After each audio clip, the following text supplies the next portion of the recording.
The following may contain offensive language, adult humor, and or content that some viewers may find offensive.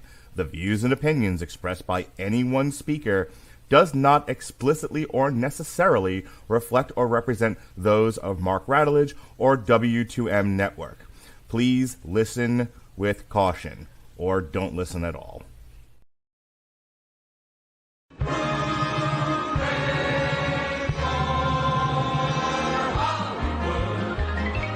Valley, hooey Hollywood, where any office boy or young mechanic can be a panic with just a good-looking fan. And any barmaid can be a star maid if she dances with or without a plan. Hooray for Hollywood, where you're terrific if you're even good, where anyone at all from Shirley Temple to Amy Semple is equally understood. Go out and try your luck.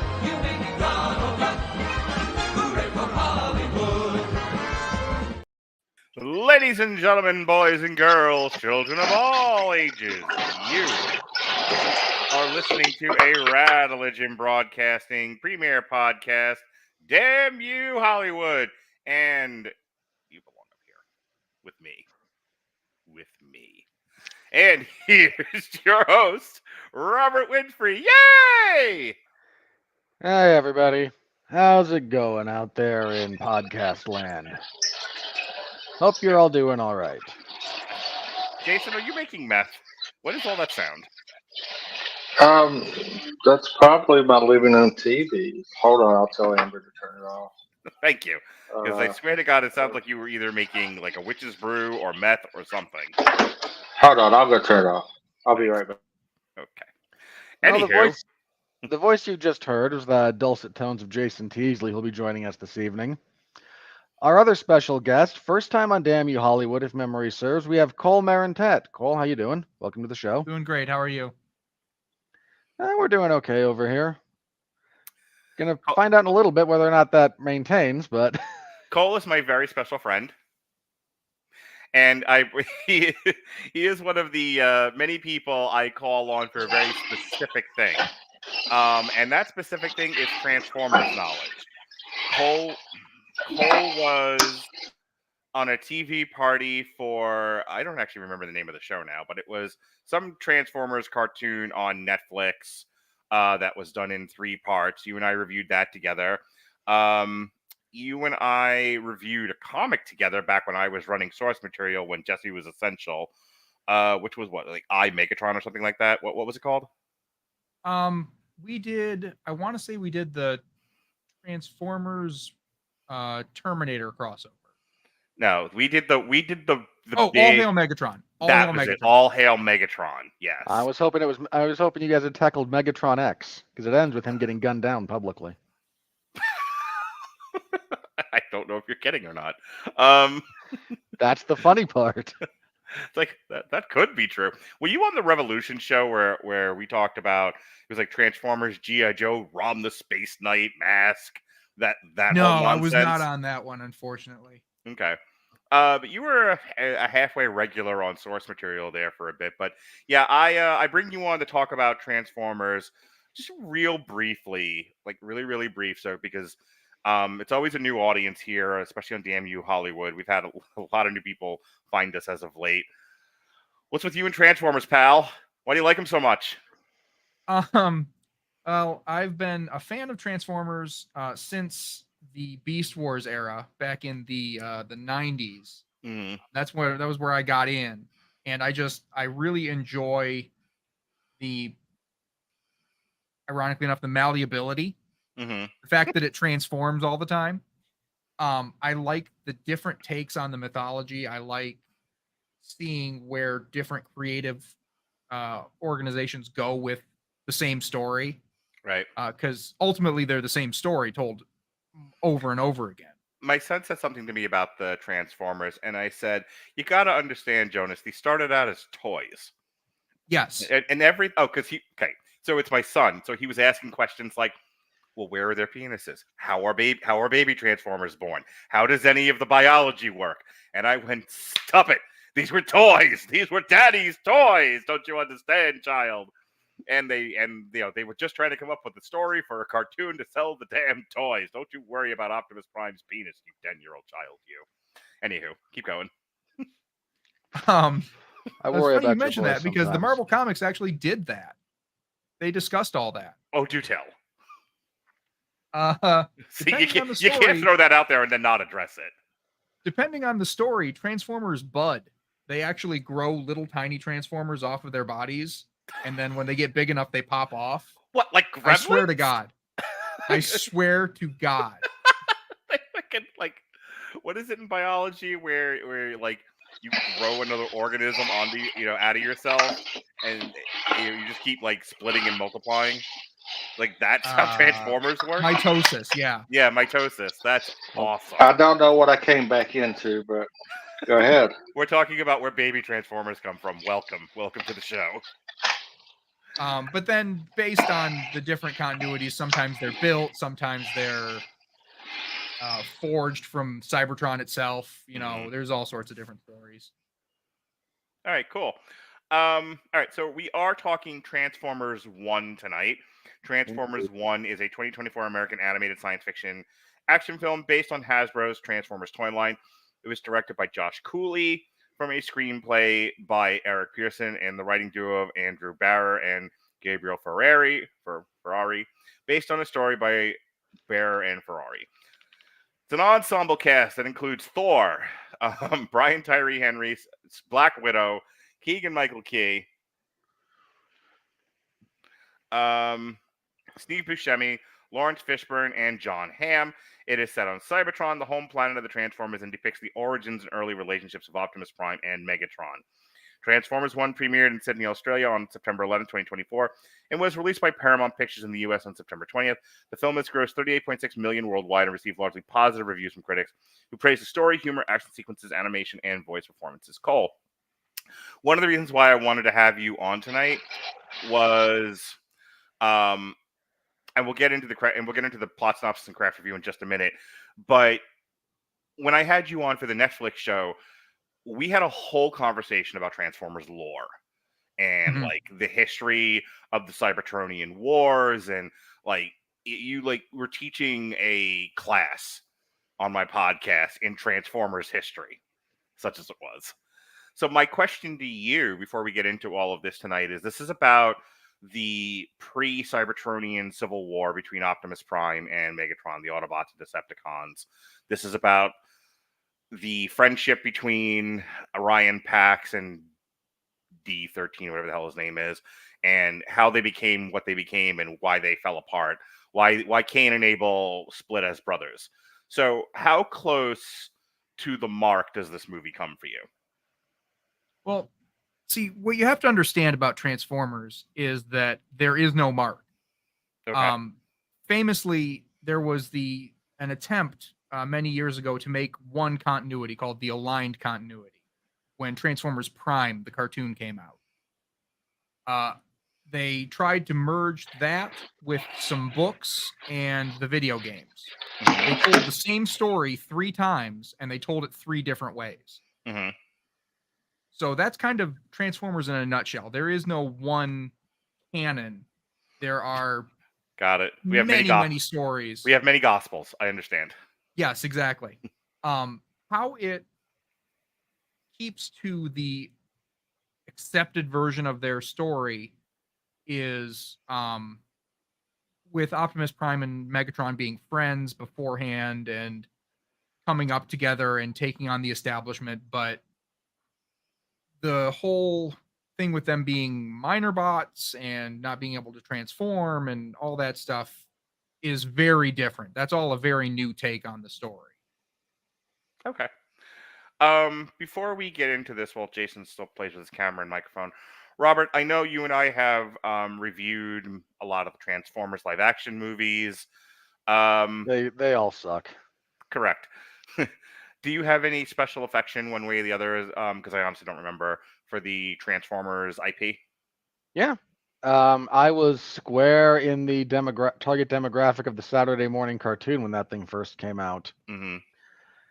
And my little mechanically oriented brain went, ooh, I can play with these, and I can there's very real satisfaction for especially moderately neurodivergent, and I don't know where exactly I might fall on that, but being able to look at those, figure out how they work, make them transform, it's a very satisfying thing, to say nothing of how much fun you could have just throwing them around. So I have a lot of affection for this. I remember being a young kid and getting this would be a VHS copy of the first movie, which is somehow still, I think, the best Transformers movie. Yeah, that. So in the archive, for anyone that cares, me, Jesse, and I think Ronnie, Cole, you may have been there, or Josh, one of the two of you. We did the alternative commentary for the Transformers the movie cartoon, and what a time we had on that. Number one. Number two, what a great, that movie still holds up, and the few times it gets referenced in this movie cracked me the fuck up. I had some embarrassingly loud old man guffaws during this movie. And so what, you don't have I imagine you don't have the touch or the power was the one that really got you. I literally went and my daughter was like, shut up. The other one was the GoBots line, where she was like, you're the only one making noise, shut up. Okay, fair enough. But yeah, I have a good affection for them. I missed kind of the peak of this because of just like timing and some of my age. I was a little bit more of a Turtles guy than a Transformers guy, but there's enough overlap there that I have a deep affection for both of them. So yeah, I very much kind of enjoy a lot of the different takes, not all of them, some more than others, as evidenced by our knockdown drag-out fights over your love of schlock. So for the new people, if you want to hear Robert and I have a goddamn fist fight on the air, the one we always reference is Deadpool. Deadpool was a minor disagreement in comparison to the near friendship ending podcast that was Age of Extinction, where that is the one I point to, where it's like, you want to hear Robert and I lose patience with each other and start screaming. That was that podcast. Like, we were friendly and still mad at each other at the same time. It was pretty fun. Yeah, so there's that. And yeah, that's kind of my history with this franchise, such as it is. Your brother is a huge fan of that one. He says, still the best podcast of Transformers Age of Extinction. For those of you wanting a good old-fashioned Mark and Robert knockabout, Age of Extinction. So I watched it as a kid. It was like one of 3 cartoons I focused on when I was growing up. I loved it. I remember, so my dad would get me a toy to kind of bribe me to get good grades. And I remember the very first time he rewarded me for a good report card, I actually got a Transformers toy. I got Hound. And one of my neighbor friends had every single Transformers, and I remember playing with them and being really, really jealous that he had so many. I gave up playing with toys towards the end of, probably between 10 and 13. But I remember still kind of hanging on to Transformers until the very, very end when I completely gave up toys. Like, it was the last one because I loved them so much. I was still kind of collecting them. Real quick, Jason, I know you were on for the last Transformers review, the one that did the whole the Beast Wars thing. Beast Wars. Yeah, I was on Beast Wars. Yeah, so you're a pretty big fan of Transformers too, right?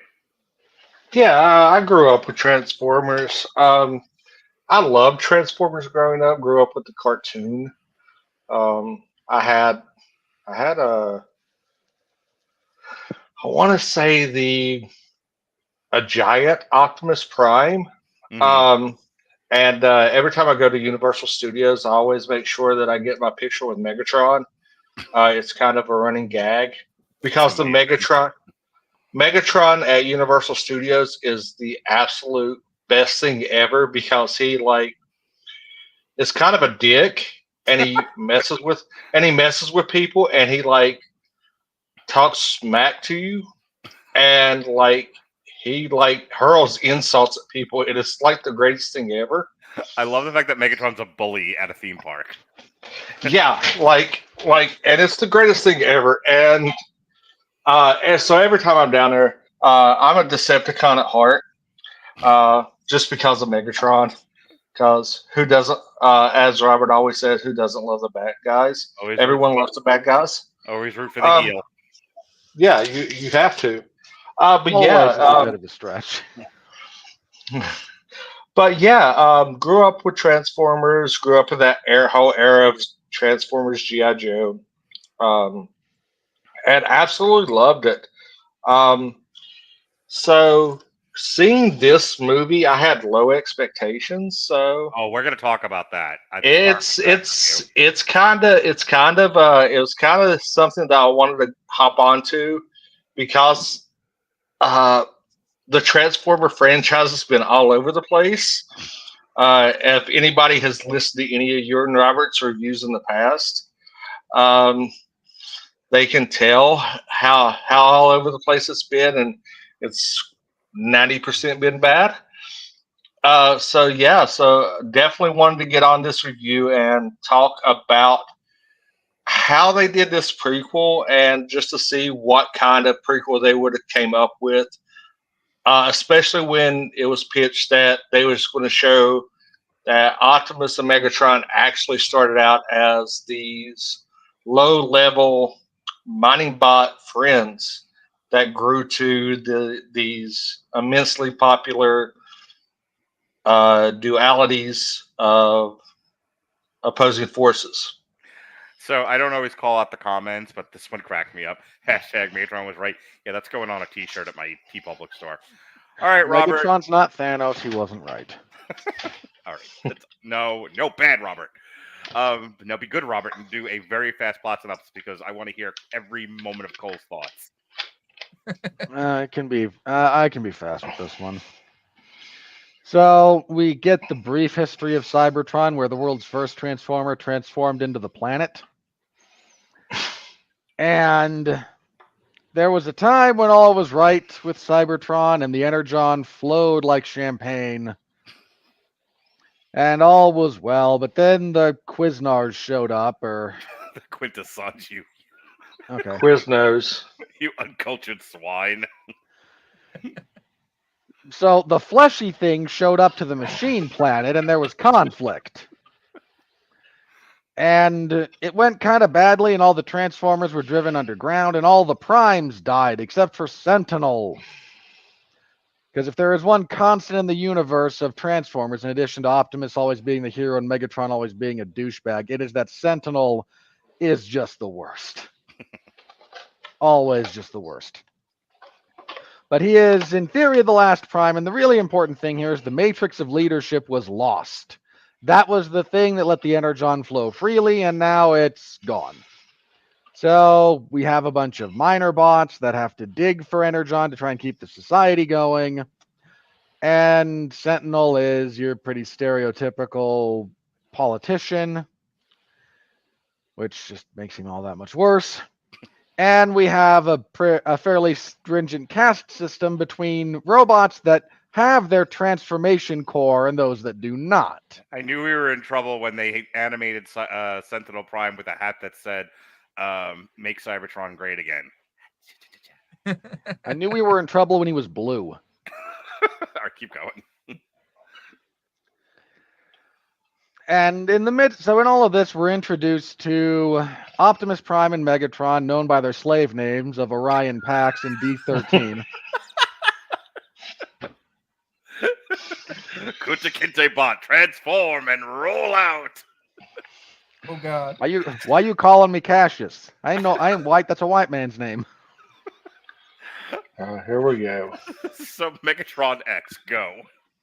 Well, because the only thing we can do, regretting being on this podcast, I can see it. I'm out. I'm done. Because the only thing we can do with these kinds of stories is once again try and ape Dr. King and Malcolm X. That's where we are. Yes, keep going. But these two lowly minor bots, Orion Pax has visions of grandeur. He wants to achieve things. He's constantly looking for ways to help. He's looking for lore about the matrix of leadership and whatnot. And Megatron is very much, okay, the system ain't great, but I trust Sentinel. And you know what? if I work within the system, keep my head down, push forward, the system exists to be advanced through. Otherwise, it serves no purpose. So he's very much, we're going to go forward. We're going to work hard. We're going to advance. And Orion's like, and again, Optimus Prime tends to be more of the, okay, but here's a stupid thing we can do that might have good results. So let's go do that. He's very Because- much, I have a dream. I have a dream. So we've got Calvin and Hobbes here is what we've got. And we're introduced to their foreman at the mine, who is Alita Battle Angel. Sorry, not Battle Angel. Here we go. Who is Black Widow? We have our bitchy Karen girl boss, and that's where we get Alita.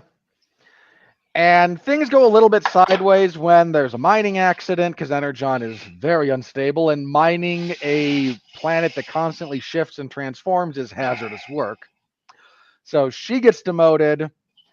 Ultimately, there's a big race. Optimus and Megatron enter it, much to Megatron's chagrin. Because we have to keep the population appeased, so we make games. There could have been a Coliseum. Instead, it's a self-generating racetrack, so okay.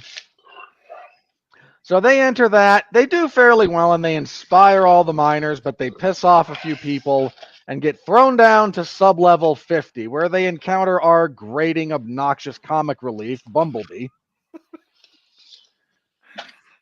And... No, it was Badassatron. Badassatron. Please don't. Badassatron. Badassatron. Badassatron. Badassatron. And now, which of you is stuck in the loop and which of you is the moron? Sorry, Futurama reference. But while they're down there, they find an old distress beacon sent out by Alpha Trion, played by Laurence Fishburne.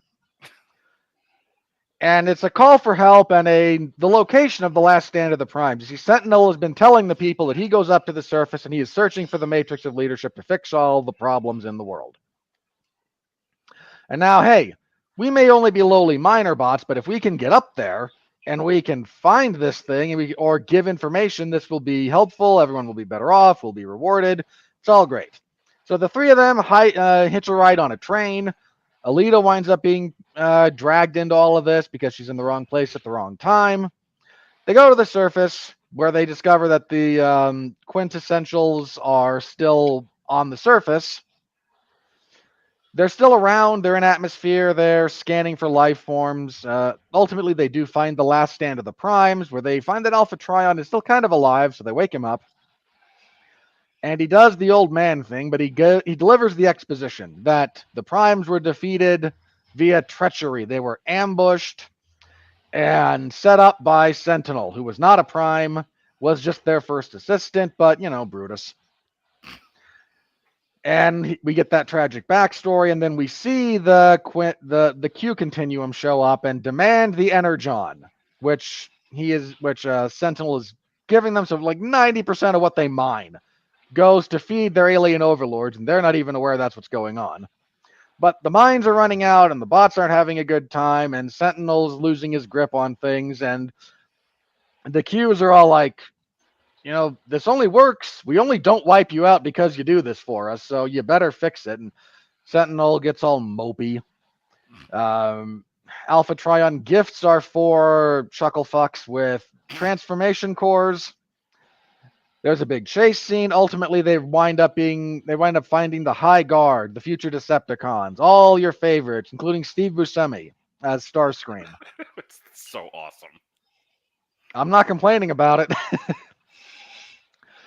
But while there, and then we've started to see the break between Optimus and Megatron. Optimus wants the people to know the truth because the whole system is a lie. And Megatron doesn't care as much that the system's a lie so much as that he was personally wronged and he seeks vengeance. And while their goals are aligned, we're all hunky-dory, but you can see the schism brewing. So after they've been captured, Megatron does what Megatron does whenever Starscream's around and makes him his bitch. But then they're attacked by new product, the Arachnid. Oh, wait, hang on. Cole, you want to object here and say that ain't a new Transformer? That is old. She's lore been right around there. for a while. That's all I'm Yeah. gonna say. That's Yeah, okay. Fair I enough. thought so. I got you, Cole. no, that's fair. They show up. There's a big fight. So about half of the force is captured and taken off, including Megatron and Bumblebee. Alita gives Optimus Prime the inspiring speech about how, you suck at everything, but you're optimistic, and boy, isn't that just the best superpower of all. And I rolled my eyes so hard they fell out of my head. Her exact You words have were, hope. You have hope. I said what I said. Okay. So while George Clooney marvels at the power of optimism to change the future, as in Tomorrowland, while Optimus Prime rallies the troops with the threat of violence from Alita. They come up with a plan. A bunch of them will go hijack a train, and we'll 9/11 this and drive it right into the tower where everything is. Wow. I Oh, was thinking gee. Batman Begins, but sure, that too. Yeah. It's flying, and it impacts a tower. What do you want from me? Okay. While Okay, Optimus- I'll see myself out before I go to hell. Yeesh. It's been 23 years. I'm allowed to make one joke. Okay. I normally don't do 9/11 humor. Move forward. So Optimus goes and rallies all the miner bots because the miners appreciate his inspiring speeches, and we'll just try not to talk about the parties that he throws with the miners. Oh, sorry, that's Diddy, not Optimus Prime. Mark, you gave me a dressing down after Ash vs. Evil Dead, so I'm trying to be a bit more high energy for this one. You can't have it both ways.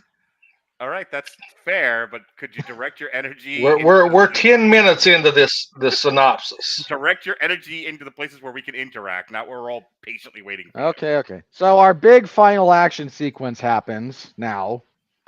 And in the middle of it, Optimus Prime is shot by Megatron, and Megatron's like, you know what? I'm kind of done with you, because Optimus does, in fact, broadcast the truth to the world. So all the Transformers now know what's going on.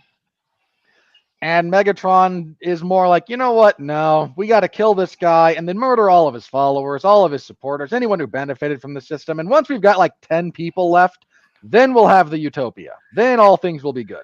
I had to explain to my kids the problem with the French Revolution vis-a-vis this movie because of that. Not wrong.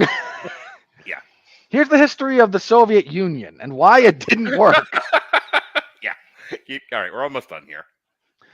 So Optimus is shot, sort of dies, but he falls into the core of the planet where the ghosts of all previous primes and Primus bestow upon him the matrix of leadership. He transforms into Optimus Prime, goes up, beats Megatron, because Optimus Prime always beats Megatron. He then banishes Megatron from the city. So Megatron takes his supporters and he banishes him and says, and the problem of slavery has been solved and it'll never come up again. And then a few years later, it came up again. But that's for the sequel. He ejects Megatron and all of his supporters. They go on to form the Decepticons. Optimus starts rebuilding the land of the Transformers and the Autobots and sends out a message warning the Qs don't ever come back here, which I just have to imagine they don't listen to because they already beat the crap out of your Hang people on. with a bunch of primes. Cole and I had that conversation. We're going to get there. And that's where the movie ends, and they're angling for a sequel pretty obviously. Cole Marentette, I love this movie. This is like my top 3 favorite movie of this year. I have This some year quibbles sucks, by the way. We've We've had that discussion. Low competition to be sure. But I am about to give you the floor, but just tell me how much you love this movie, Cole. That's why you're here. I just have to gush like you do about this movie. I thought that it was a fun script. I laughed at the jokes. There wasn't, I can't recall a joke that fell flat for me. Mm-hmm. The references weren't super heavy. Like it wasn't constantly going, hey, remember this thing you really liked back when we made it the first time? Yeah. The characters Message. were the characters were enjoyable, and I really liked seeing another new take on Optimus Prime and Megatron's growing division, coming from the same spot and having similar upbringings, but going to different angles with their So you were okay with solution for Cybertron. You were okay with this interpretation of their coming apart? Yes, I was. I actually really thought it was a good take on it. That's good. Okay. Was there anything you didn't like about the movie or that didn't work for you, or any quibbles you have, any craft issues? Well, I was talking with my girlfriend when we finished up the movie, when we were walking out of the theater, and we both came to the same conclusion that our one problem is the division between Optimus and Megatron just sort of starts. Like there's not an inciting moment of, you know, oh, we are fighting about this. It's just like it feels a little forced at the beginning and then grows into it. But Yeah. there's a conversation that they have where the division starts, and it just feels like, oh, this is the point where they start falling apart. It doesn't feel as organic as it could. Okay. I'm going to round back to that in a moment because I definitely have some thoughts. But Jason, I know you're itching to get in here. So what'd you think of the movie? I love the movie. I thought it was a great prequel and starting point for the Transformers franchise to show the growth of both Optimus and Megatron. Just like Cole said, I think that the division could have been kind of done a little bit better. It was like you had this one minor altercation, and then it kind of like blew up exponentially real quick, and then it just kind of fizzles when he just says, he steps aside and says, "You're banished," and it was like, okay, I kicked your ass, and now go away. I don't think that it was like it kind of made Megatron look a little bit weaker than what we're typically used to seeing him. Yeah. Like he got, it was like he just gave up after he seen that he couldn't get the upper hand, so he just kind of gave up and took the banishment. There wasn't kind of like the deceitful, scheming Megatron that we're used to seeing, like the underhandedness or anything. We just kind of see okay, you got the best of me, I'm just going to tail and leave. I think that was kind of one of my major downfalls with the movie. Yeah. But I think that was, like you said, Mark, is whether you and Robert said they're kind of angling toward the sequel, more or less, to kind of where we actually get to see the Megatron we're used to. And I think that they kind of was limited with their runtime on this, because this was, to me, it's kind of felt like a pretty tight runtime. I don't think it was like had a lot of fat to trim, but yeah, I mean, so far this has probably been one of my favorite movies I've seen in the theater this year, along with what you said, Mark. So I absolutely love this. I was beaming. I was gushing. I laughed hard at the GoBot joke. These two GoBots. Yeah. Again, I embarrassed the fuck out of my daughter. She was like, "Oh my god, shut up." You don't have the touch or the power. I laughed at. I have to talk about, so the fact that I did in fact find the humorous. I do have to talk about the fact that they did themselves no fucking favors with this marketing. Feel free to jump in at any time, Cole. Somebody mentioned this. I saw it on Twitter. Somebody's had like the poster for the Dungeons and Dragons movie alongside this one and went, the starter pack for, you're actually a pretty good movie, but you get marketed like crap. Yeah. This, go ahead, Cole. I didn't know if you wanted to jump Oh, no, in there. I was just going to parrot that and say, I don't recall seeing much marketing for this at all. I mean, there was I knew it One was coming trailer? out because I knew it was coming out because I'm a huge Transformers fan. But like you said, there was one trailer. There was no hype. There was no build up. It just sort of came out, and everyone was surprised that it was good. There were trailers before movies that I saw over the, when trailers get released. So months ago, and I see everything, so I saw the trailers. I think I was telling Robert in the DAZN app, which is a sports app, a subscription app where you can watch a lot of boxing, darts, and some other stuff, rugby. In the frame where you can see what's playing, there was the picture of Transformers 1. That's it, though. And here's the thing. Robert talked about this a few podcasts back about the art of cutting a trailer. Your trailer has to reflect the movie, or you're not doing it a service at all. In fact, you're really giving it a disservice. They marketed this movie. It's one of the reasons why, like, it's so funny. If we didn't have a podcast and if I didn't have kids, I wouldn't see a lot of movies that we talk about. But between those two things, I end up seeing everything. And this was not a movie I would have seen based on the trailer. This seemed really juvenile.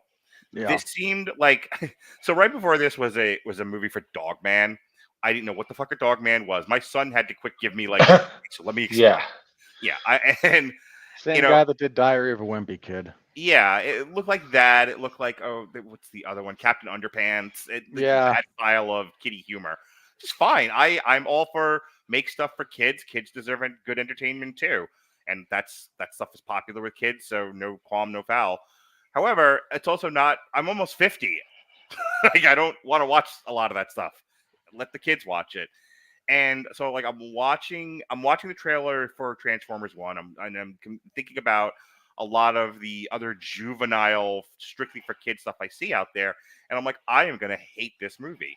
This seems kiddie. This seems dumb. This seems low-hanging fruit. I'm only doing this for the podcast because my kids want to go see it. And had I not seen it, I'd have been robbed of what I think is one of the best movies of this year in terms of how tight the script is, and and how up until like the very end, which I'll talk about in a minute, I think it nails every single beat. The idea that Sentinel Prime was sort of a god king, and you have and what are they calling Megatron in this thing? D16. DICK 864. Every time they said D16, I wanted to throw dice. But roll for initiative. Anyway, Yahtzee. D16 was very much the devout follower. It was like if I submit and I follow the rules, then I will be rewarded in heaven. And then he finds out that the God King lied, that everything he knows everything he has known is a lie. His entire faith gets turned upside down, and he lashes out violently. That all tracked for me, And so his conflict with Optimus Prime, Orion Pax, made sense because Orion's like, at no point does any of this mean we should commit murder. I understand, everything about everything you believed in has been turned on its head. I get all that, but we should always do the right thing. And Spike Lee. Well, yes, that's Saint Spike Lee would say. I think that's why I didn't have a problem with the way. Like, I get what Jason and Cole are saying about. Some seemed a little forced. I guess I took it from the standpoint of view of they had laid enough track with the way human beings actually act, where you have somebody whose entire belief system is blown to pieces. Okay, 49% of those people are going to be able to keep their shit together, and 51% are joining a terrorist group. And and then you have somebody who will, come from the school of Job, where no matter what you do to them, no matter what you take away, they will still remain faithful to the tenets of a good life. Don't hurt people. Be decent. And those two forces are in conflict. I think the movie did as good a job as you're going to do in a kid's movie about toy robots. That I think they got all that out there, and so that's not where I had a problem with this movie. Everything up to the third act, I was good with. The problem is they wrote themselves into a corner. They introduced the Quintessons, and then they do nothing with them, which is a problem. They wrote themselves into a conflict, a violent conflict, an eruption between Megatron and Optimus Prime. And let me tell you, like, we're talking maybe the last 4 or 5 minutes of this movie is where, to me, it kind of all came apart. Because everything leading to Megatron holding Optimus Prime, who's just blown a hole into, over the cliff, and him go, and his eyes turn red, and he goes, "I'm done saving you." Yep, that tracked for me. That was perfect.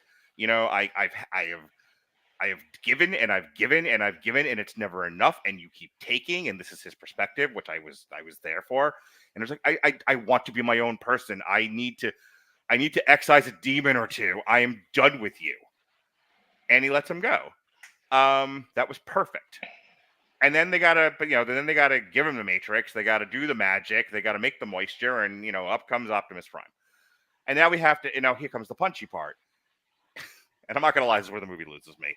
Watching Optimus Prime and Megatron fight for the 80 bazillionth time, I'm like, alrighty, let's get, like, there was some fun references in there, because I had talked to my son about the cartoon, and everything, where one of them's got a hatchet and the other one's got a sword or some shit, laser weapons. And I remember playing that as a kid, and the girl made fun of me for it. Now I'm, divorced. It doesn't matter. So it's a whole thing. My point is, like, they reference those things in the cartoon, and I went, there it is.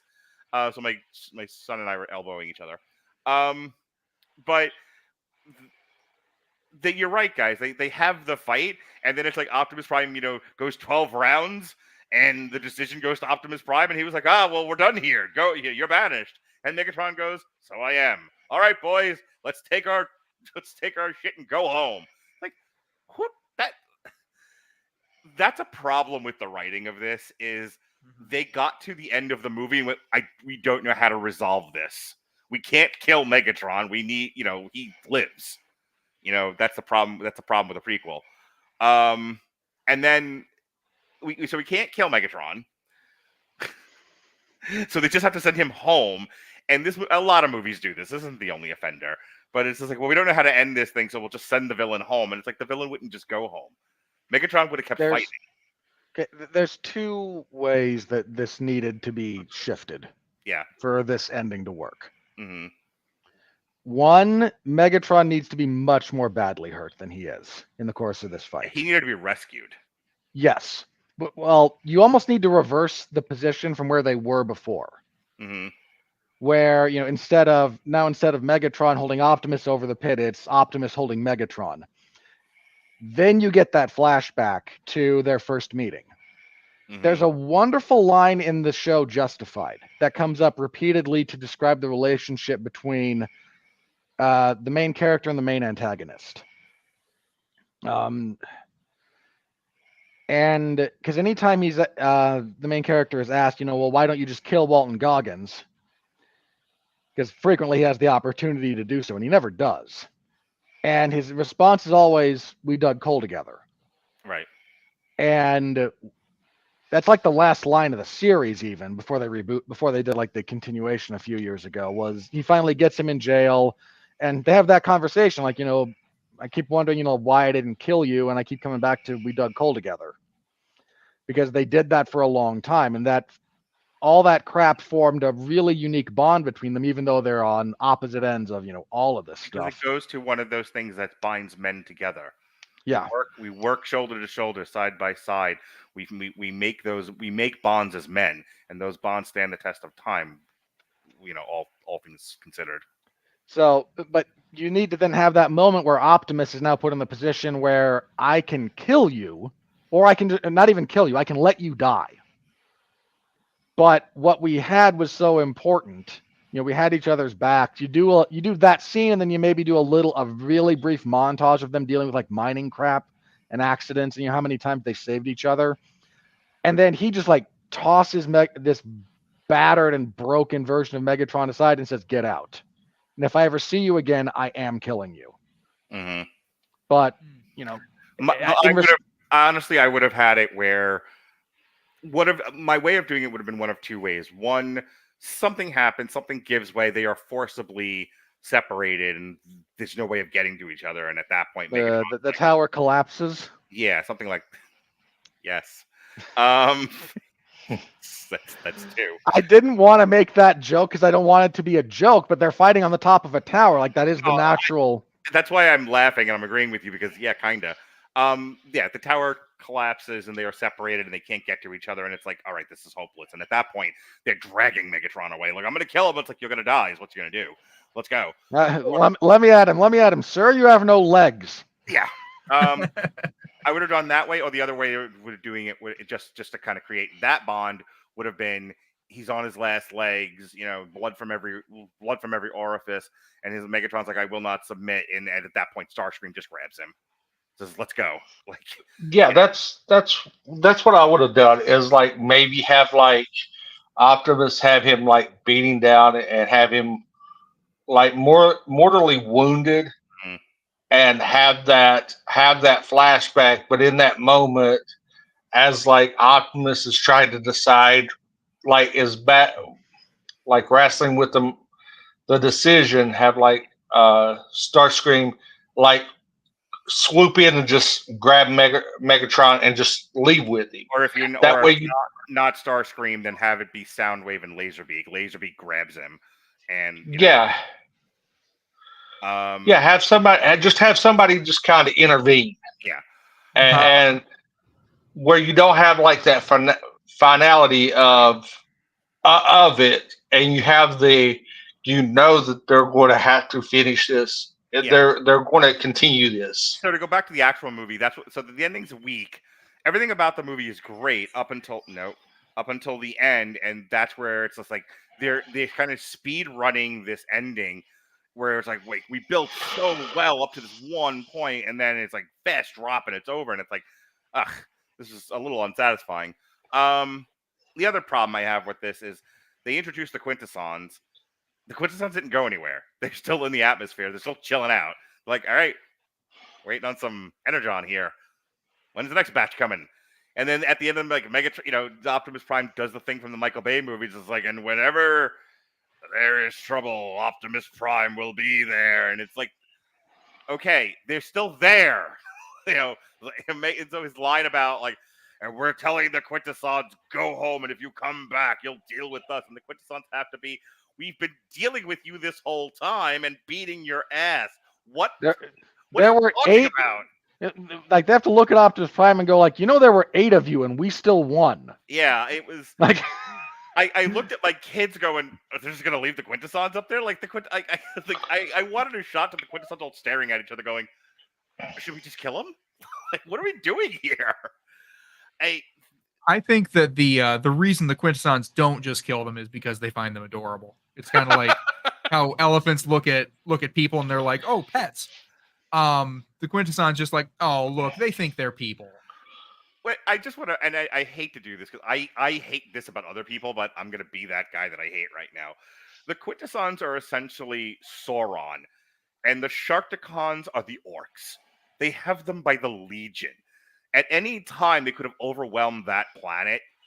Ugh, I hate myself. At any time, they could have overwhelmed that planet, and that would be the end of the Transformers. They don't because they need them for something, but none of that gets addressed in the movie, which would be fine, except that you introduced it. You showed the Sharkticons. You kind of showed they there's a lot of them, and then you don't address it again in any kind of way. And that, look, ladies and gentlemen, we're a film study podcast, and that's bad writing.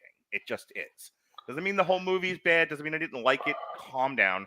It does mean there are some holes in this script that needed addressing. It probably needed another pass. And I honestly think there's a way they just kind of sat with the script and went, it's fine. Kids are going to watch this, and the 40-year-old men obsessing about Transformers don't matter. Just go. Look, there's a quick way to fix that. Mm-hmm. And it's shocking because it's very easy. When you're done, just go into your craft review. Sure. Well, I have a way to fix it as well if Robert doesn't touch on it. Okay. Well, mine is you get the big space shot and you see the fleet leaving. Like they've stopped here to refuel and they're moving on. And instead of having there be like, it's implied there's a persistent presence here. And that's a problem because it's a persistent presence. If this is like we show up every 6 months and we refuel and we collect this stuff, then this happens, and okay, Optimus's big speech at the end needs to be, we've got 6 months to prepare for when they come back. Right, which would have made sense, and then I wouldn't be yelling about it. But again, Right. but the point is, that's an easy fix to the problem you've raised, and for some reason we ignored it. Because again, I don't think they cared, and they didn't think anyone who mattered cared. Go ahead, Jason.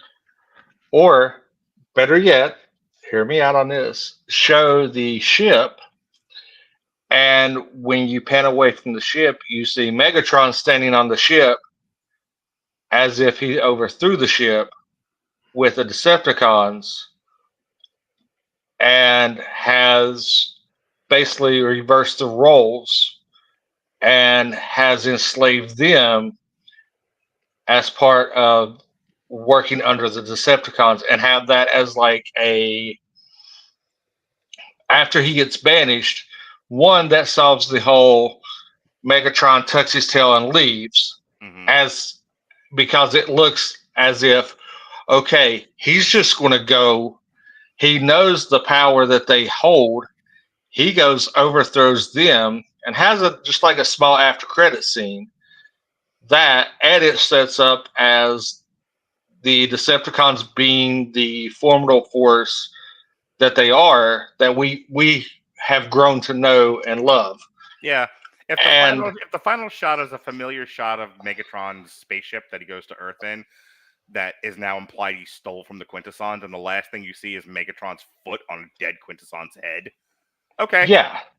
And that you just have that. You solve a lot. You tie up a lot of loose ends just doing that shot as a post credit scene. All right, Robert.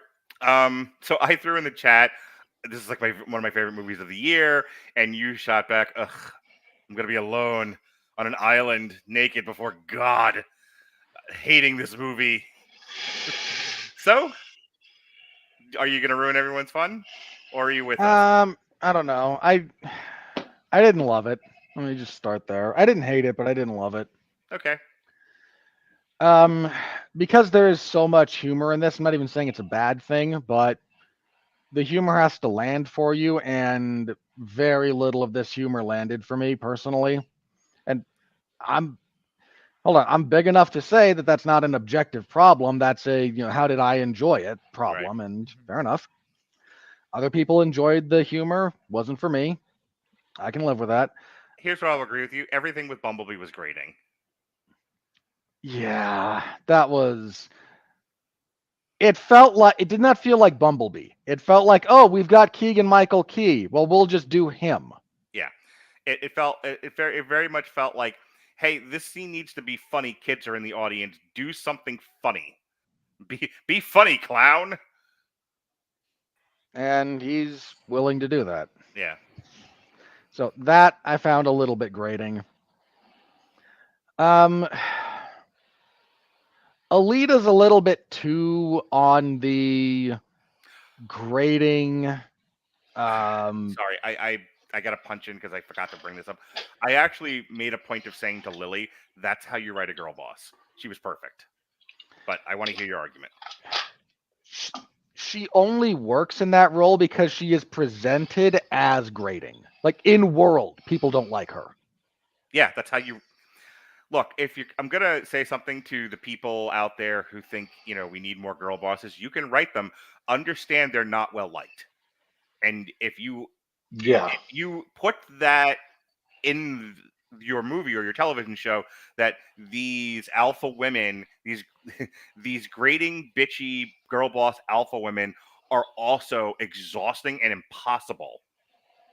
You can do that, but the world has to react accordingly. Not treat them like Snow White, and we're all just birds and squirrels and shit landing on her shoulders. You're absolutely right. The reason why Alita 1 works in this is because she's driving everybody else nuts, and her speech to Optimus Prime is spot on. She's like, "I'm better than you in every way." All right, so you've displayed that, you've shown that, but I'm not a leader. You are. Like, I can do all the soldier stuff, I can do all the badass stuff, but when it comes to actually inspiring people to do the impossible, I got nothing, pal. You're it. And so I will follow you and continue to be me. That's how you write a girl boss, and it's a lost art because we think girl bosses should all be like Ray Palpatine. Go. Well, they are all like Ray Palpatine. The problem is people don't understand why people don't like Ray Palpatine, but Keep going. or Captain Marvel or Galadriel or any of these other ones we can go into. Yes. I think my other gripe is a little bit with how they handled Optimus Prime. Okay. This is not the worst version of Optimus Prime ever, so please don't come for me with pitchforks when I say the following. I'm going to use this to talk about a larger writing trend as well, so bear in mind there's some of this baggage that I'm just going to express through this that is not always manifest in this character. The fact that we have changed so many of these aspirational characters to be nothing more than almost like blind optimists with little regard for reality is a little bit has begun to annoy me a little bit. And part of the problem that I ran into with this, and I don't know exactly how you would fix this, but we had someone already come up and say Megatron was right. Megatron, the original kind of mentioned already, the original sort of break between Optimus and Megatron starts with Megatron going, I don't want to stop Sentinel. I don't want to free the people. I want to kill him because of what he's done to me. I wish to splatter his brains across my bulkhead. Like this is what I want. I don't care about the rest of it. And Optimus, it's sort of implied in his reaction that he disapproves of this. But the real problem there is there's no reason to disapprove of what Megatron's suggesting. The inherent belief that killing is wrong? The inherent belief that killing is wrong is stupid when applied to someone like Sentinel.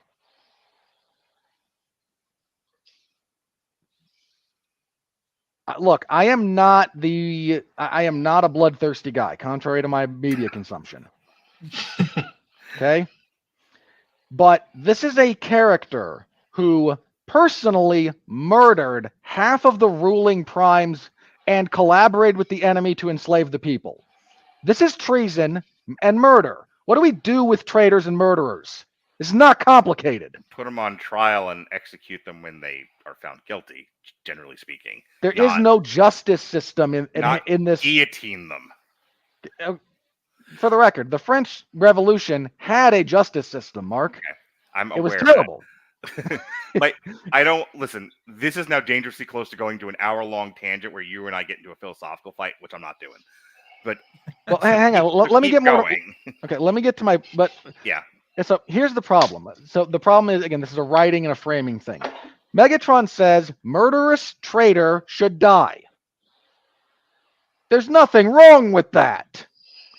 He doesn't go too far until after he's killed Sentinel, which reframes the schism when he tears Sentinel in half like Juggernaut turning Deadpool into bifurcating Deadpool. After that, he goes, no, now we must tear down the edifice and all of his supporters. And again, that's when Megatron clearly is like, whoop, he's gone. Optimus is simply... The fact that he doesn't try to address this at all is a weird choice. It's made weirder when... I get his point when he says, the start of the new Cybertron can't begin with an execution. I think I understand his point. I think it's wrong, for the record. I think that conflict where he is trying to save Sentinel from being killed by Megatron, that needs to be about more than that moment. And again, Megatron needs to very clearly have become a bit unhinged before he actually, before his eyes go red. We can see the journey there, but the actual conflict where Optimus is willing to die for this scumbag who deserves death for no good reason. I think there's something to be said for him wanting to save Megatron's soul before it's gone forever. I agree. And the fact that we don't get that, like you and I have to read into it. We have to apply it. Speaking of reading into it, the sort of like Christian kind of framework this movie is operating under. It's like, I don't want to do this because it's a kids movie. There's 4 of us. We are an hour into this, but like, there's a lot going on in this movie that clearly is up for debate. And you're bringing up some good points, but you're bringing up debatable points, I think is what I'm trying to say. Well, okay. And so allow me to then again kind of crystallize my issue here. Okay. Optimus's point is not well articulated. That's fine. Yeah. And that's a problem I have with this. Yeah, to say it differently, so I'm with Optimus, but I was already with Optimus in the sense of I believe as he does, so I didn't need convincing. However, you're not with Optimus, you're where Robert is, in which case the film does a poor job of articulating the point of bringing you to Optimus' side if you weren't already there. Major point for you. Keep going. So that's a problem I have with it, and it's a really unfortunate problem because it goes to kind of the heart of why this movie did not hit me the way it's hit others. Mm-hmm. Because I appreciate that we're trying to get Optimus Prime, like this is how he becomes that person.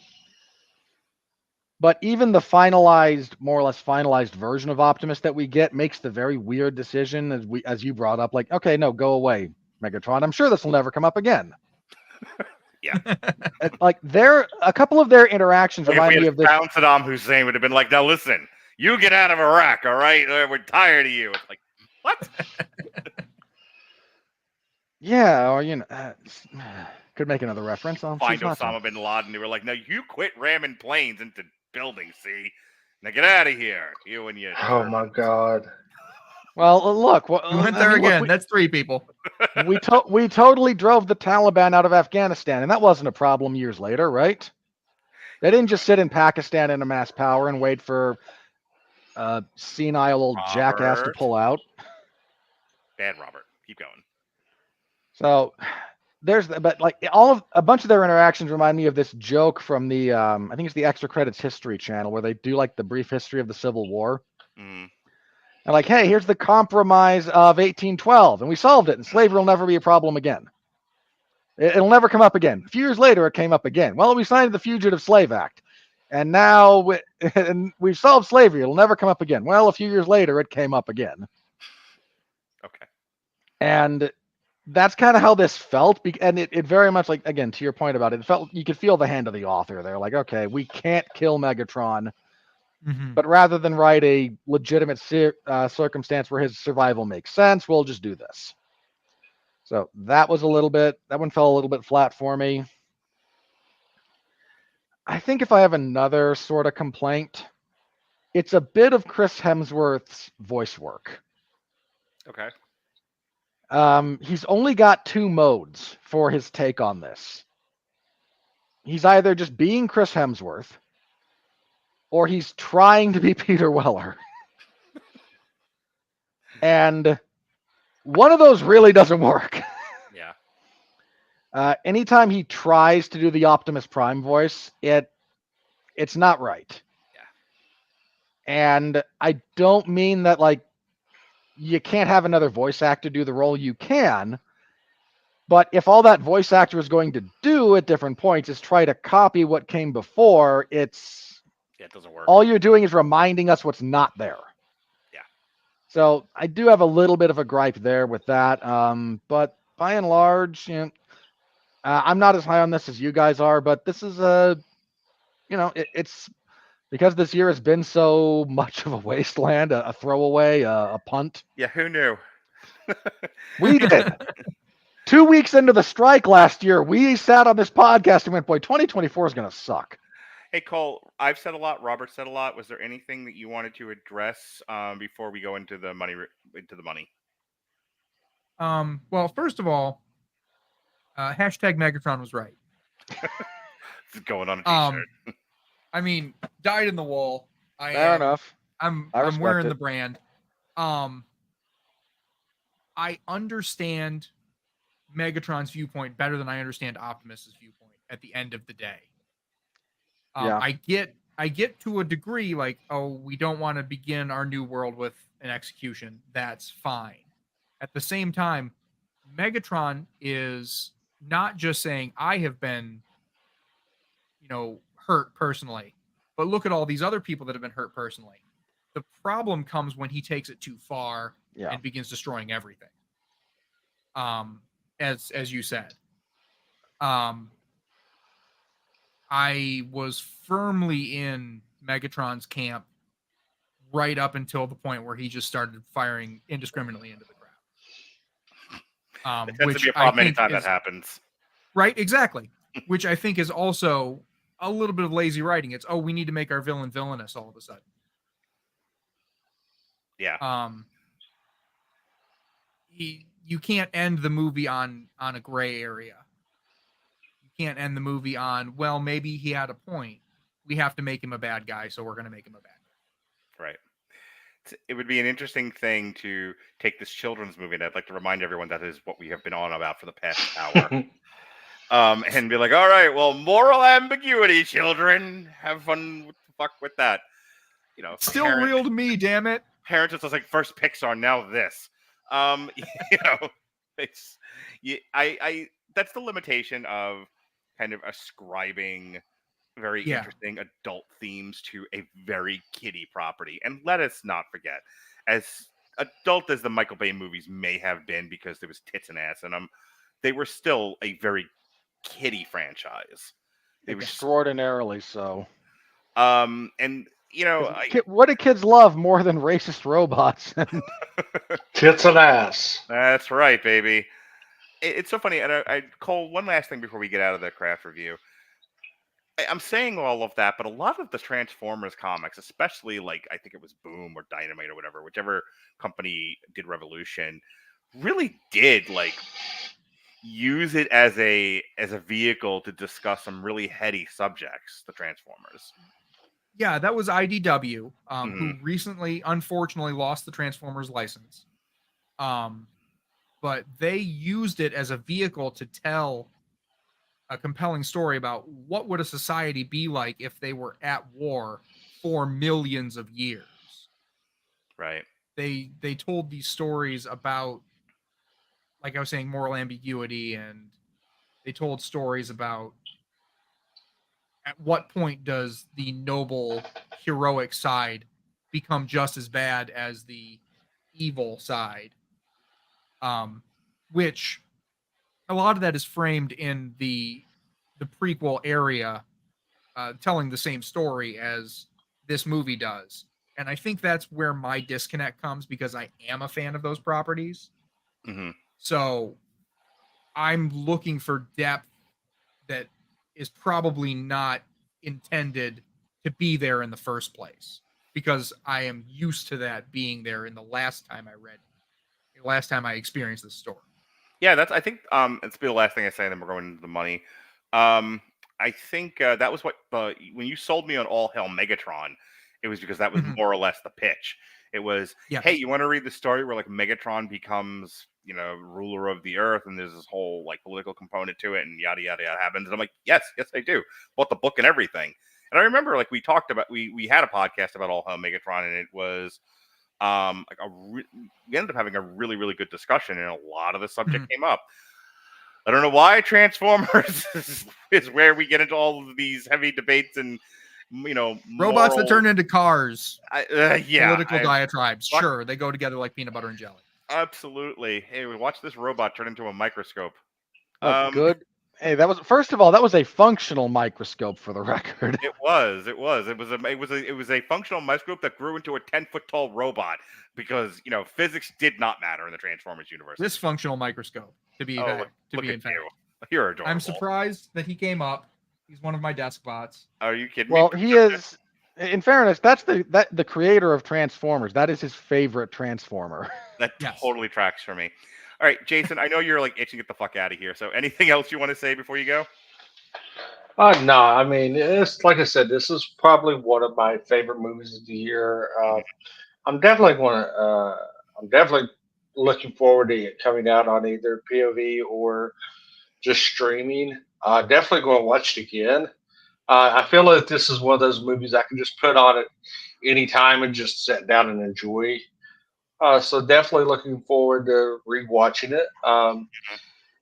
If anybody that's listening can, definitely go over to my Twitter at Protocol Sun 22. I retweeted a GoFundMe to try to help one of my really good friends over at the Fear and Beer podcast. They ran into some medical issues with their winter dog recently, and a bunch of people got together and have done pretty much like a Patreon Halloween Horror Night podcast. A bunch of the Halloween Horror Night contributors, podcasters have got together to try to help with some of the medical expenses. I've got the GoFundMe up on my Twitter account. If you go over there at Protocol Sun 22, you can find the link. If you give $1 or something, Nick would be greatly appreciative. I think their goal right now is $1,000. I think last time I checked, there was at 937. So if you can, I'm pretty sure like Nick and them would definitely be appreciative. Outside of that, it's been a fun discussion, and I will see you guys on the next go around. If Dalton Kincaid doesn't get 2 more receptions, I'm coming to your house and punching you in the solar plexus. I just seen that, and they just put Mitch Trubisky in, and the Bills just kicked the field goal. What's even worse is I'm sitting here looking at the box score, and for another $90, Keelan Cole has to get 1 yard receiving. He has 1 catch for 24 yards. I have him for 25 plus. He has 1 catch for 24 yards. If you don't get that, that'll make my not getting my thing that much better. Yeah. So hey, but hey, I did win on it. I did bet $2.41 and cashed out at $212 earlier today. So I kind of enjoyed that. So check out the Protocol Sun on Twitter for more gambling tips. All right, get the fuck out, Jason. All right, I'll catch you guys on the other side. All right. Well, get the fuck out is the phrase that pays here on the Radulich Broadcasting Network. So, hey, Cole, guess what comes next? The money? Here come the money, baby. We're in the money. We're in the money.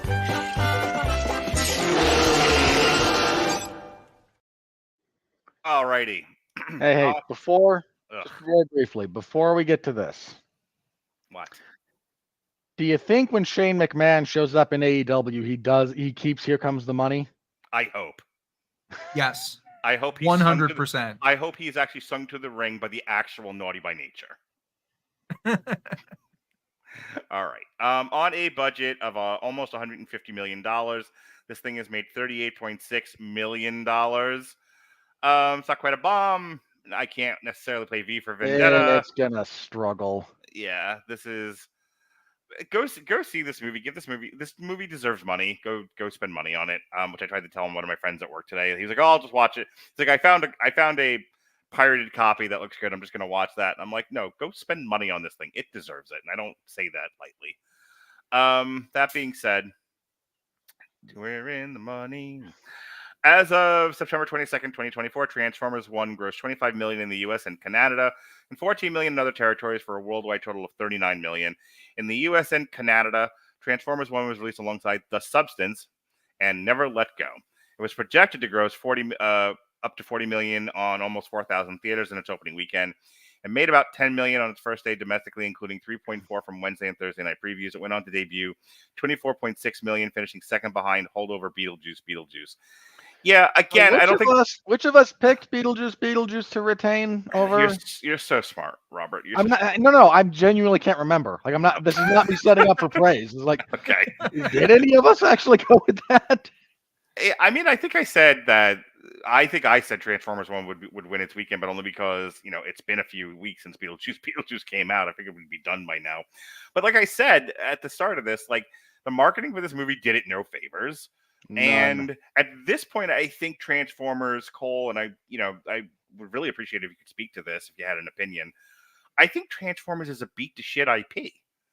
I think the Michael It really is. I think the Michael Bay movies, especially everything post Age of Extinction, definitely everything post Age of Extinction, beat this thing to a pulp. Everything including Age of Extinction. Well, Age of Extinction made $1 billion, but I think this IP is struggling. I also don't think this has the audience that it used to. Like, it has us old fuckers, who are tied to this thing like it's a religion. But I think this thing struggles to make new fans.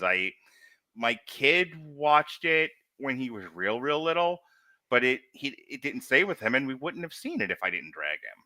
If he weren't seeing everything, he wouldn't have known about it either. And like, look, if Transformers isn't selling to children, who is it selling to besides old men? Cole.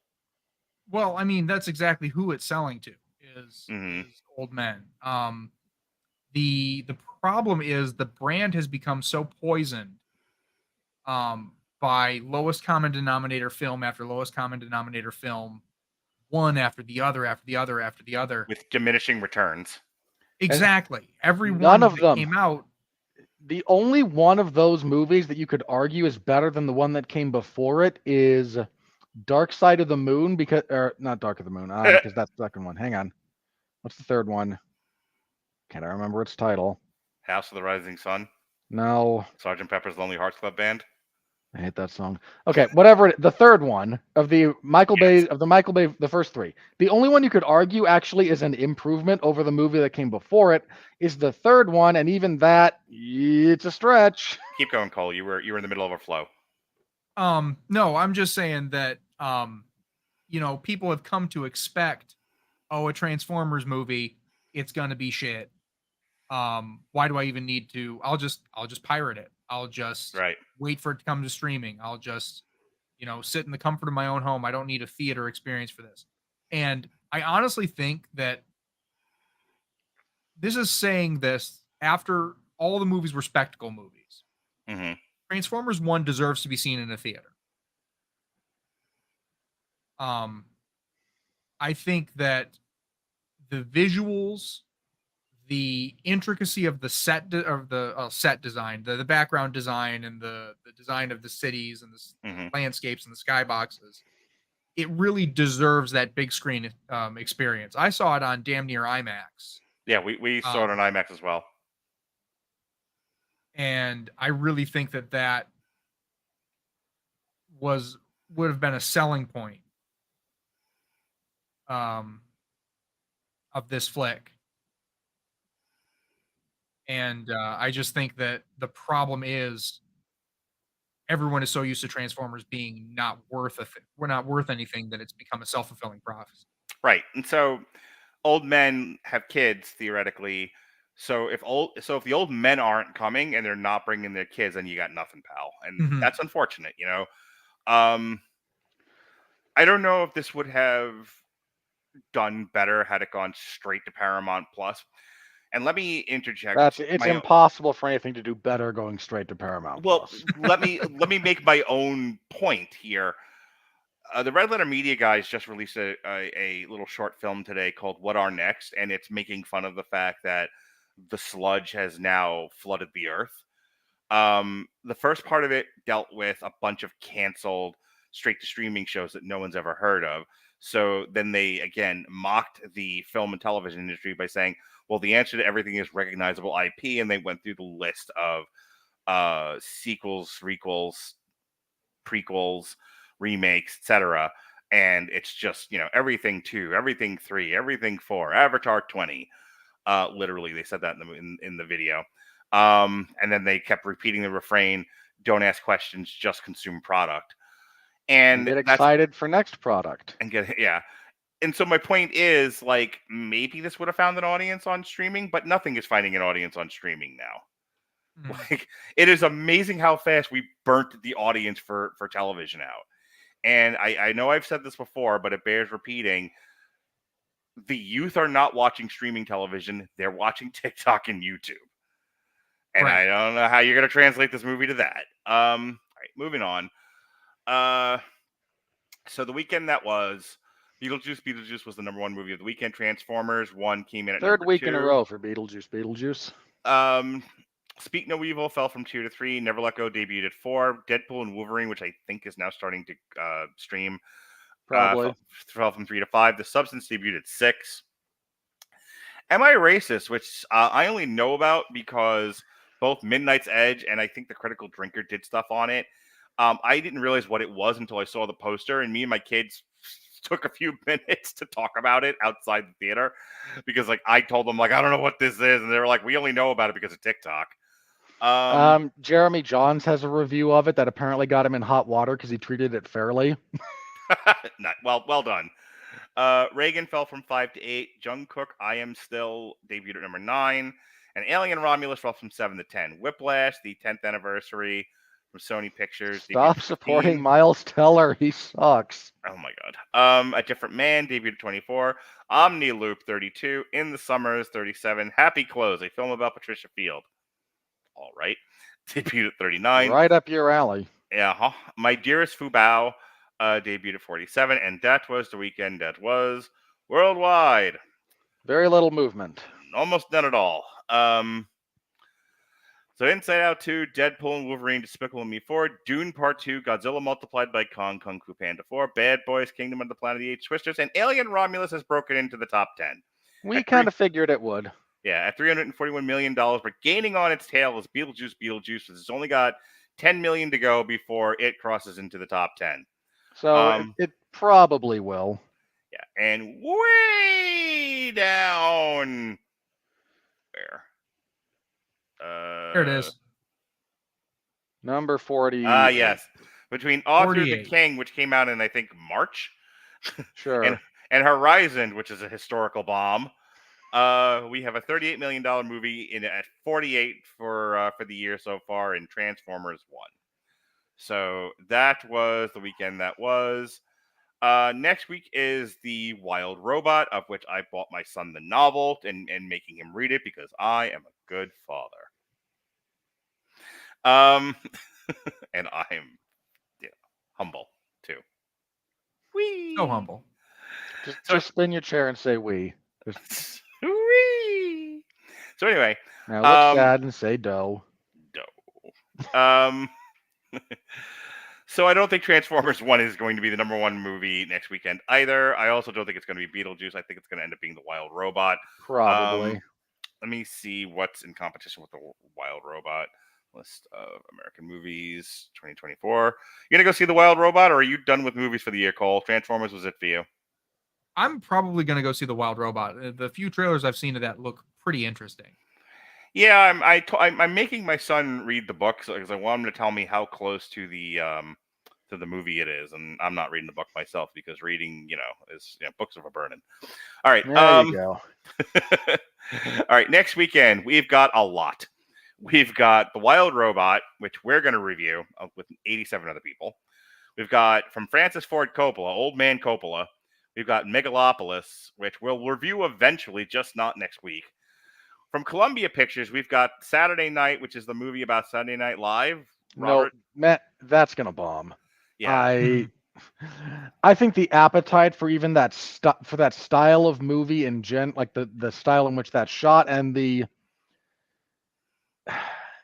whole trope, like the whole genre / trope of, boy, here's this wildly successful thing. Let's look at the wackiness that preceded its success is kind of done. Yeah. Like, give us the wackiness that fails at this point, not the wackiness that we know turns into a long-running thing that should have been canceled 10 years ago, but is still trucking along because inertia. All right. So between The Wild Robot, Megalopolis, and Saturday Night, those are the three movies that are in theaters that are in competition with each other. I think between those three, The Wild Robot takes it. Outside Shot, Beetlejuice for a fourth weekend in a row is the number one movie of the weekend. I have a hard time seeing it go 4 in a row, especially against that lineup. Yeah. Cole, you want to make a bold prediction? I know guessing movie takes for a weekend is absolutely up your alley and exactly why you wanted to be here. Oh, totally. That's why I came on. I gotta give it to Wild Robot too. I mean, it just looks like it's going to hit all of the buttons for this is a kids movie that becomes popular. Yeah, I think the way it's being marketed, it looks like one of those movies parents aren't going to hate taking their kids to. This feels safe. This feels safe for families. This doesn't feel like Disney luring them into a trap. This feels like something that would entertain kids and wouldn't annoy adults. So that's all working in its favor. On the other hand, no one may go to the movies next weekend because no one knows what the fuck the Wild Robot is unless you've been in a bookstore. All right, so let's move on to the final segment of the evening, the critical review. Are you ready? No! I said, are you ready? No, God! No, God, please, no! No! No! No! Well, that tracks. Yeah, that's about right. Here. We have 88% on the tomato meter, and I'm not calling it the popcorn meter. Go fuck yourself. But it does say 98%. Wow, that was aggressive. Audience score. I'm annoyed. So top critics, it drops to 74. That's from about 88. Right. The verified audience is 98%. All audience, it's a negligible difference. It's 97. Yeah. And the AI writes, dramatically satisfying with a dash of good humor, Transformers 1 suggests that animation might be the optimal medium for this oft-adapted franchise. That's not the first time I've read that today. Everyone's just sort of glomming on to the same kind of premise. That no, I died. Can you still hear me? Well, your camera's frozen. Okay. Yeah, you're frozen. We can still hear you. Okay. Let me reboot myself here. But Robert, bam. Yeah, for the record, we can kick that around for just a minute or two. Live action iterations of Transformers versus animated ones. I mean, this does feel like a IP that's always meant to be animated and a bit more cartoonish, and I don't mean that as an insult. Right. So throwing it into, hey, here's a bunch of live action characters and way too expensive CGI was always a little dicey. All right. Getting back to, I gotta represent everything. Good golly, Miss Molly. Hang on. Live, everybody. Indeed. Alrighty, moving on. Critics reviews. There we go. Forgot what we were doing for a moment. Jana Monji of Age of the Geek. This animated feature continues on a trajectory that ignores Japanese contributions. Oh, for fuck's sake. Okay, you are not to be taken seriously. No, I mean, even I don't agree with that one. That ignores Japanese contributions to the creation and popularity of Hasbro's Transformers toy line, despite attempts to bring diversity to the voice casting. Okay. Oh, yeah. You are not a serious person. You are not engaged in a serious discussion. You're bad at your job. And the more someone calls for diversity, the more I think you were only hired because of it. What's hilarious to me here is nobody has recognized the Japanese contribution to Transformers since the goddamn thing became a cartoon when I was a child. What the hell? If I may step yes, in sir. here. Yes, please. The Japanese contribution to Transformers is they were like 4 separate toy brands that had nothing to do with each other. And then Marvel Comics decided to make partnered with, I believe it was still Hasbro at the time. Yeah. To unify them and make a story. And that's where the Transformers lore comes from. Is from Marvel Comics selling toys with comic books. Yeah. This person from Age of Geek saw the toys that made us and decided she wanted to be hoity. And yeah, for the record, much of the Toys That Made Us does a good job of that. If you are inclined to take the wrong lessons from anything, you're going to take the wrong lessons. Speaking of the wrong lessons, Kevin Carr, a fat guy at the movies. I don't care how much the other movies have made. Having a Transformers movie free of the chaos and beer commercial filmmaking of Michael Bay is a breath of fresh air. Sure, it's still noisy, cluttered, and bombastic, but at least this movie is coherent. Kevin Carr had a kale salad for dinner tonight. You know what? No. He's right. No, I agree with him. Oh, boo. All right, moving on. Just because you like the long, lingering tracking shots of Mark Wahlberg opening up a conveniently placed case of Bud Light, taking a drink, and then encouraging some poor Chinese guy to run away before finding the one Chinese guy in all of China who has an American football in his house. Matt Brunette of Animats Review YouTube. You know, Cole, we here at the Radulich and Broadcasting Network have been toiling for nigh on 20 years now, and we can't seem to get on YouTube. But Matt Brunette, who had the following Hang on, to we're say, on YouTube. We're not on Rotten Tomatoes. Rotten Tomatoes, yeah, sorry. But Matt Brunette of Animats Reviews got on Rotten Tomatoes with this line: I can't think of a better way to describe this movie other than that this is more than meets the eye. Derheap? Oh, I get it. Because that's the tagline. He said the thing. He said, "Roll credits."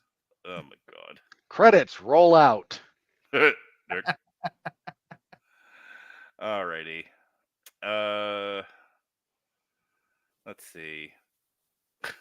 Brandon Avery of Just My Opinion reviews: best Transformers movie of all time, perfection. It's not better than the original. It's just not. The future ex-Mrs. Cole Marentette, Amy Nicholson of Washington Post, top critic. This hack. I marry people on the show. It's a thing. Yeah, no, I know. I meant you, not her, though that does apply to her.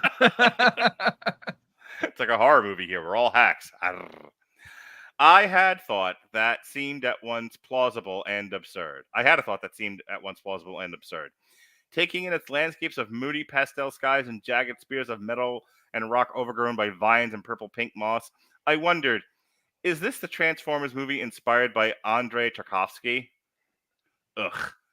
You and Alexis need to go bowling. Wait, is she actually referencing Tartakovsky and misspelled his name, or is she referencing someone else in your...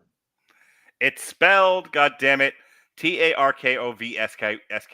Tarkovsky. Okay, that's a different person than the animator who did Samurai Jack. Oh, who cares? I'm not doing the Richard Krause thing because I don't want to be lectured about the actual James Krause. Hey, Scott Mendelson of the... What happened to... Wait, why aren't you at Forbes anymore, or whatever the hell you used to be, your real magazine? Scott Mendelson of now the Outside Scoop, Substack. Ugh. Despite being a brand agnostic and not giving a darn about how Optimus and Megatron went from best buds to mortal enemies, I rather enjoyed Transformers 1. Oh, good. It's visually arousing, PLF-worthy sci-fi melodrama. It's not sci-fi. Aimed at smart kids rather than dumb adults. Can we stop calling this sci-fi? It's not sci-fi.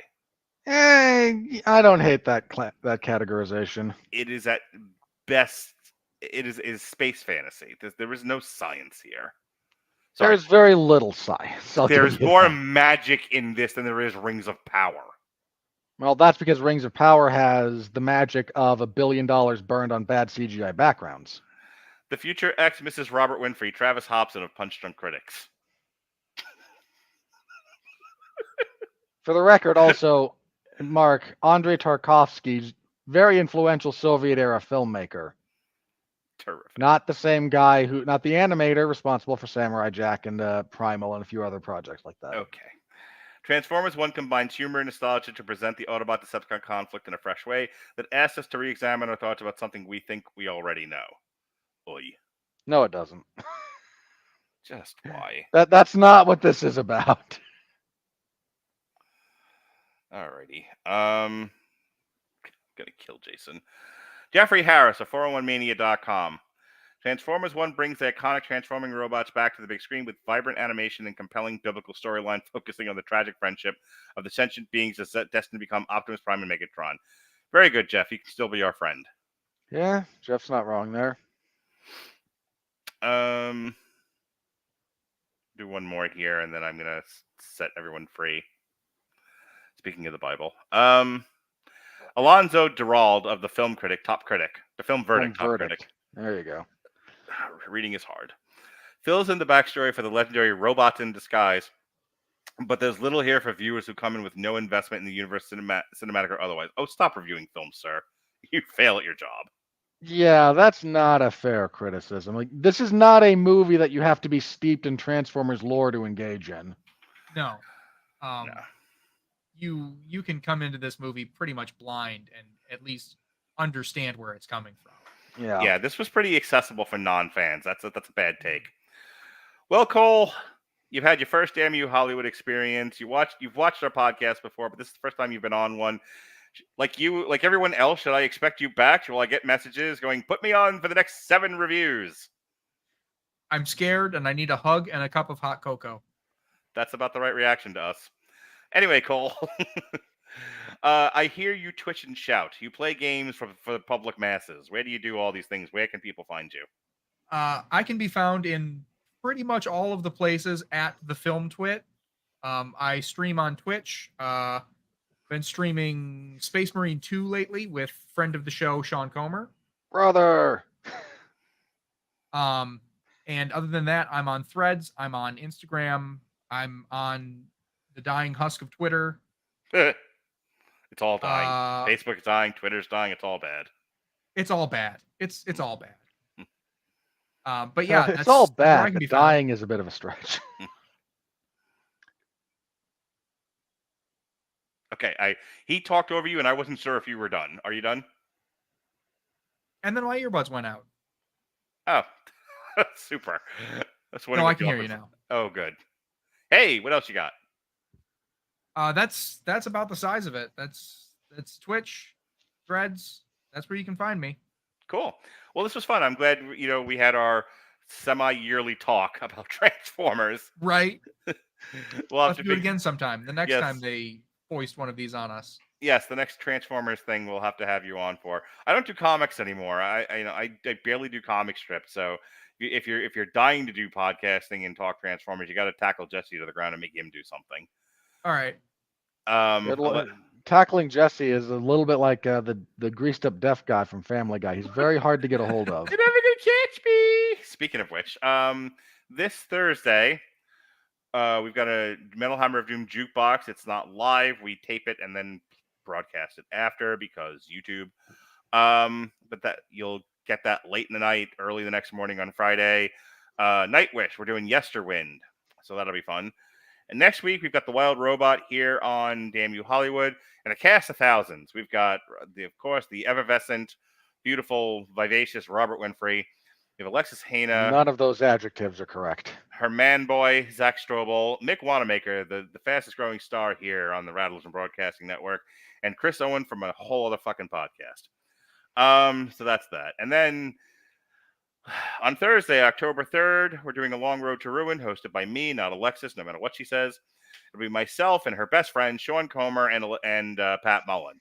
We'll be talking the X Trilogy. And if we're all alive at the end of that podcast, that'll be fantastic.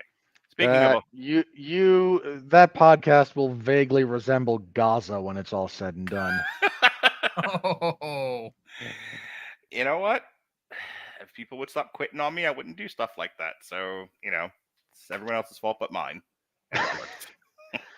And there is the American president overseeing the destruction of various places around the one. It's not my fault. Make podcasting great again. That's what I say. Hey, speaking of which, Robert Winfree. That would be nice.